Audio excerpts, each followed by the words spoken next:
Hi viewers, welcome to Royal சமையல். இன்றைக்கி சூப்பரான ஒரு ரெசிபி பார்க்கலாம். நான் வீட்லேயே நான் எப்படி செய்கிறதுன்னு பார்க்கலாம். இது ரொம்ப ரொம்ப ஈஸிங்க. வாங்க எப்படி செய்கிறதுன்னு பார்க்கலாம்.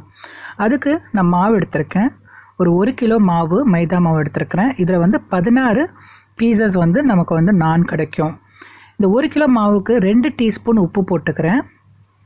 அதே மாதிரி 2 டீஸ்பூனுக்கு ஈஸ்ட் போட்டுக்கிறேன். அது வந்து நல்ல பியூர் ஈஸ்ட்டு, நல்ல குவாலிட்டியான ஈஸ்ட்டாக இருந்தால் பெட்டரு. ஸோ ஈஸ்ட் வந்து 8 கிராம் ஈஸ்ட் போட்டுக்கிறேன் நான். உப்பு வந்து நீங்கள் எவ்வளோ மாவு எடுக்கிறீங்களோ அதுக்கு தகுந்தா போல் நீங்கள் உப்பு போட்டுக்கோங்க. தண்ணி வந்து லைட்டாக வெதுங்கிற தண்ணி 1 கப் ஊற்றிருக்கேன். பால் அதே மாதிரி லைட்டாக வெதுன்னு, அதாவது லூக் வார்ம். கையை நீங்கள் ஒரு விரலை வந்து உள்ளே வச்சு பார்த்தீங்கன்னாக்கா உங்கள் கையை ரொம்ப சுடக்கூடாது. அந்த கையை சூடு தாங்குகிற அளவுக்கு நான் வந்து சுடு தண்ணி ஊற்றிருக்கேன். அதாவது கொதிச்ச தண்ணியில் லூக் வார்ம் வாட்டர் ஊற்றிருக்கேன். லூக் வார்ம் பால் ஊற்றிருக்கேன். 6 டேபிள் ஸ்பூனுக்கு ஆலிவ் ஆயில் ஊற்றிருக்கேன். ஆலிவ் ஆயிலெலாம் இல்லை, இந்த ரெசிபிக்கு ஆலிவ் ஆயில் போட்டிங்கன்னா ரொம்ப நல்லாயிருக்கும். இல்லை ஆலிவ் ஆயில் இல்லாதவங்க நீங்கள் வீட்டில் இருக்கிற வெஜிடபிள் ஆயிலை நீங்கள் யூஸ் பண்ணிக்கலாம். இதை நல்லா பிணைஞ்சிக்கலாம். நல்லா சூப்பர் நல்லா பிணைஞ்சிக்கலாம். பிணைஞ்சால் தான் அதில் உள்ள குளுட்டன்லாம் வந்து ஏறி நல்லா சீக்கிரமாக நமக்கு வந்து உப்பி நல்லா வரும்.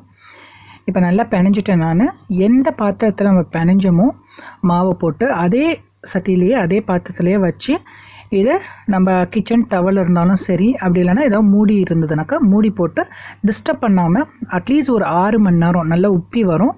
நான் வந்து ஒரு 8 மணி நேரம், இங்கே வந்து எங்களுக்கு இது கிடையாது, குளிராக இருக்கிறதுனால நல்ல ஒரு சூடான இடத்துல வச்சிங்கனாக்கா சீக்கிரமாக புளிச்சு வரும் மாவு. அதனால் நான் புளிச்சு வர இடத்துல வந்து நான் வச்சுக்கிறேன். மோஸ்ட்டாக நான் வந்து அவனில் தான் வைப்பேன். அவனில் வந்து லைட்டாக சூடு காட்டிட்டு ஆஃப் பண்ணிவிட்டு திருப்பி இதை எடுத்து தூக்கி வச்சுருவேன் நான். அது வந்து நல்லா புளிச்சு வரும். எனக்கு வந்து ஒரு 8 to 10 மணி நேரமே ஆச்சு இது புளிச்சு வரத்துக்கு. ஸோ பாருங்கள், நான் வந்து நைட்டு செய்கிறதுக்கு நான் வந்து காலையிலேயே மத்தியானமே வந்து நான் வந்து பிணைஞ்சு வச்சுட்டேன் மாவு. இந்த மாதிரி ஒரு டபுள் மடங்கு நல்லா உப்பி வரும் மாவு.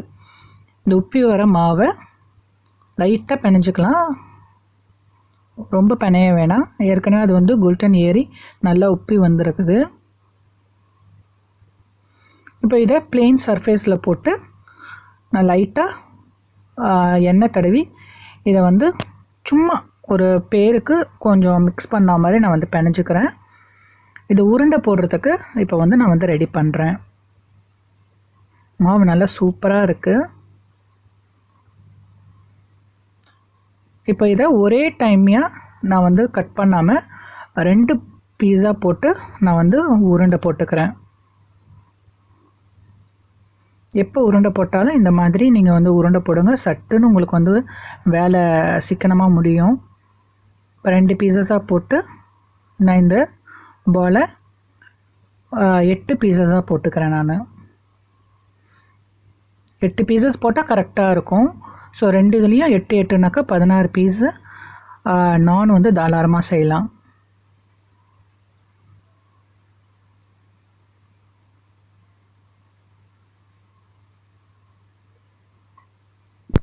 இந்த மாதிரி 8 பீஸஸாக போட்டுக்கிட்டேன்.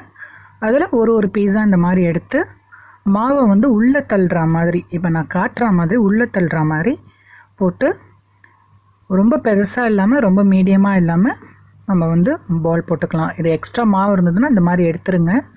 அடுத்த பாலில் வந்து நம்ம வந்து மிக்ஸ் பண்ணிக்கலாம். மிக்ஸ் பண்ணிவிட்டு அது மேலே உள்ளதெல்லாம் நான் கீழே எடுத்துகிட்டு வந்து கீழே செட் பண்ணுறேன்.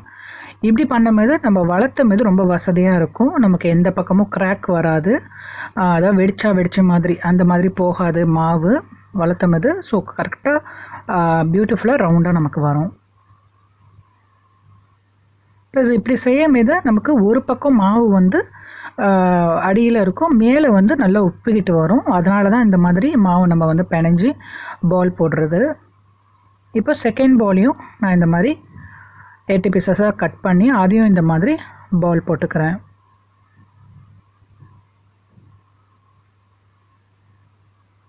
மாவை இந்த மாதிரி உருண்டை போட்டு வச்சிட்டோம்னாக்கா நமக்கு வந்து ஈஸியாக இருக்கும்.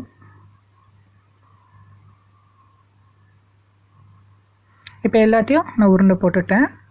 ஸோ 18 பீசஸ் வருது. மறுபடியும் இதை நான் மூடி ஒரு 1/2 மணி நேரத்துக்கு அப்படியே விட்டுடுறேன், டச் பண்ணாமல். இப்போ 1/2 அன் ஹவர் ஆகிடுச்சு.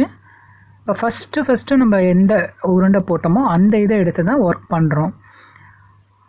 ஃபஸ்ட்டு நான் அந்த சைடில் தான் போட்டேன், ரைட் ஹேண்ட் சைடில் மேலே. ஸோ அந்த பிளேஸில் எடுத்து கீழே லைட்டாக எண்ணெய் தடவிட்டு நான் வளர்த்த ஆரம்பிக்கிறேன். நீங்கள் கையால் கூட நீங்கள் வளர்த்தி போடலாம். ஆனால் உருட்டுக்கட்டையால் நீங்கள் வளர்த்தி போடும்போது எல்லா பக்கமும் ஈவனாக இருக்கும், சரிசமமாக இருக்கும். நமக்கு ஒரு பக்கம் மொத்தமாகவும் ஒரு பக்கம் வந்து மெல்லிசாகவும் இருக்க வேணாம். ஸோ அதனால் எல்லா பக்கமும் சரிசமமாக வர மாதிரி நம்ம வந்து வளர்த்தி எடுத்துக்கலாம். நான் வந்து உங்களுக்கு இந்த டிசைர் ஷேப்பில் தான் இருக்கும் அப்படின்னு இல்லை, அதாவது ரவுண்டாகவே இருக்காது. நான் சொல்லப்போனால் கொஞ்சம் நீளமாகவும் அந்த மாதிரி தான் இருக்கும். ஏன்னா எடுத்துகிட்டு போகும்போது இது வந்து கொஞ்சம் தண்ணியாக தான் இருக்கும் மாவு, ரொம்ப திக்காக சப்பாத்தி மாதிரி அந்த மாதிரி இருக்காது. அதனால் நம்ம போடும்போது அதை வந்து அட்ஜஸ்ட் பண்ணிக்கலாம் தோசைக்கல்லில். இப்போ கார்லிக் நான் பண்ண போகிறேன் அப்படிங்கிறதுனால நான் கார்லிக் எடுத்திருக்கேன். ஒரு 5 பீசஸ் வந்து கார்லிக் எடுத்திருக்கேன். அதில் 3 பீசஸ் வந்து ஏற்கனவே நான் வந்து சீவிட்டேன். உங்களுக்கு காட்டணுங்கிறதுக்காக 2 சீவி காட்டுறேன். இது மல்லி, கொரியாண்டர் லீஃபு ஒரு கை கொத்து அளவுக்கு எடுத்து நல்லா சின்னதாக எவ்வளோ முடியுமோ அவ்வளோ சின்னதாக கட் பண்ணி இப்போ வந்து பேனில் வந்து ஆலிவ் ஆயில் ஊற்றிருக்கேன். ஒரு 3-4 டேபிள் ஸ்பூனுக்கு ஆலிவ் ஆயில் விட்டுருக்கேன். விட்டு இது ரெண்டுத்தையும் அட் அ டைமில் ஒரே டைம்லேயே வதக்கிக்கலாம். வதக்கணுன்னாக்கா அந்த கார்லிக் வந்து உங்களுக்கு வாசனை வரும். ரொம்பவும் வதக்க தேவையில்லை, ரொம்ப வதக்கினா கருகி போயிடும். அந்த கார்லிக் மணம் வரும். மணம் வந்த உடனே நம்ம வந்து ஆஃப் பண்ணிடலாம். ஆஃப் பண்ணுறதுக்கு முன்னாடி நான் வந்து எள்ளு போட்டிருக்கேன், கருப்பு எள்ளு. ஸோ நான்னாலே எள்ளு தான், வெள்ளை எள்ளு கூட போட்டுக்கலாம், இல்லைனா கருப்பு எள்ளு கூட போட்டுக்கலாம். நான் கருப்பு எள்ளு இருக்குது, ஸோ நான் கருப்பு எள்ளு ஆட் பண்ணிக்கிறேன். இப்போ இந்த மாவில் நம்ம உருட்டி வச்சோம் இல்லையா, அந்த மாவில் வந்து நான் வந்து இதை தடவிட்டு நான் போட போகிறேன். நீங்கள் பொரிச்சிட்டு, அதாவது மாவை போட்டு ரெடி பண்ணிவிட்டு கூட நீங்கள் கடைசியாக வந்து போடலாம். அப்படி இல்லைனாக்கா இதில் தடவிட்டு கூட நீங்கள் போட்டு எடுக்கலாம். 2 வேலையும் எப்படி வேணாலும் நீங்கள் வந்து பண்ணலாம். கடையெல்லாம் வந்து 2மே தான் பண்ணுவாங்க. ஒன்ஸ் வந்து அதை சுட்டுட்டு அதுக்கப்புறமா வந்து மேலே தடவுவாங்க. அப்படி இல்லைன்னா இதை வந்து மேலே தடவிட்டு அப்புறமா கூட சுடுவாங்க. ஸோ இதை நான் வந்து மேலே வந்து தடவிட்டேன். இதை தடவிட்டு நீங்கள் பண்ண மாதிரினா இன்னும் ரொம்ப நல்லா வாசனை வரும். ப்ளஸ் மேலே போட்டிருக்கிற அந்த எள்ளு வந்து டேஸ்ட்டு ரொம்ப நல்லாயிருக்கும் சூட்டில், அதாவது அந்த தோசை தவாவில் சூடில் வந்து அது பொரிஞ்சு நல்லாயிருக்கும். இப்போ ஒரு பக்கம் போட்டதுக்கப்புறமா உங்களுக்கு வந்து பபுள்ஸ் மேலே வந்து பபுள் வர மாதிரி இருக்கும். இங்கே பாருங்கள், ஓரத்தில் எல்லாம் எனக்கு வந்து குட்டி குட்டியாக பபுள் வருது.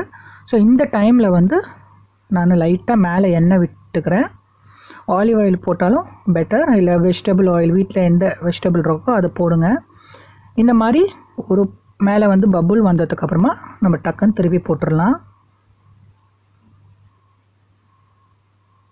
திருப்பி போட்டு இப்போது பின்னாடி பக்கம் நமக்கு இது என்ன செவக்கிற அளவுக்கு நம்ம பார்க்கலாம். இப்போ பாருங்கள், செவக்கிற அளவுக்கு ஆயிடுச்சு. வேணும்னா இன்னும் கொஞ்சம் நீங்கள் ஆலிவ் எண்ணெய் விட்டு இது பண்ணிக்கலாம். அப்படி இல்லைன்னா இந்த கார்லிக் பேஸ்ட் வச்சுருக்கோம் இல்லையா, அதை கூட நீங்கள் மேலே தடவிக்கலாம்.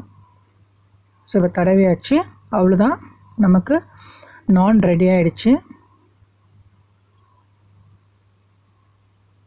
இப்போ முன்னாடி பின்னாடி திருப்பி எடுத்துட்டோம்னா சூப்பராக, எனக்கு வாசனை இங்கே வந்து கார்லிக் ஸ்மெல் சூப்பராக இருக்குது. ரெடி ஆகிடுச்சு. இப்போ இன்னொன்று போடுறேன். இதுவும் அதே மாதிரியே மேலே வந்து வெந்துறதுக்கு அப்புறமா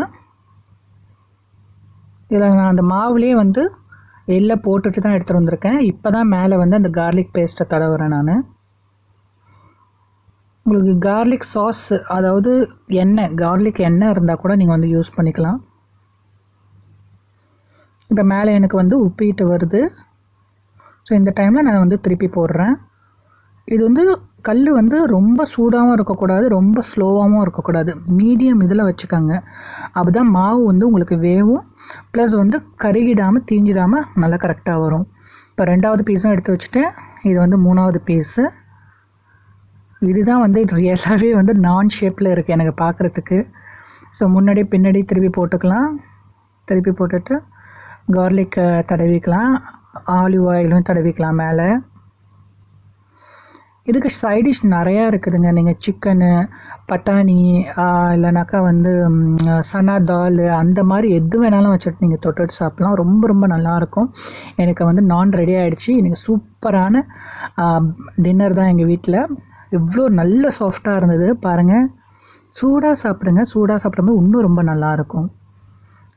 ஆஹா! அருமையாக ரொம்ப சாஃப்டாக ரொம்ப நல்லா இருந்தது. வீட்லேயே நான் செய்கிறதுக்கு ரொம்பவும் நல்லா இருந்துச்சு. கடையில் சாப்பிட்றது மாதிரியே.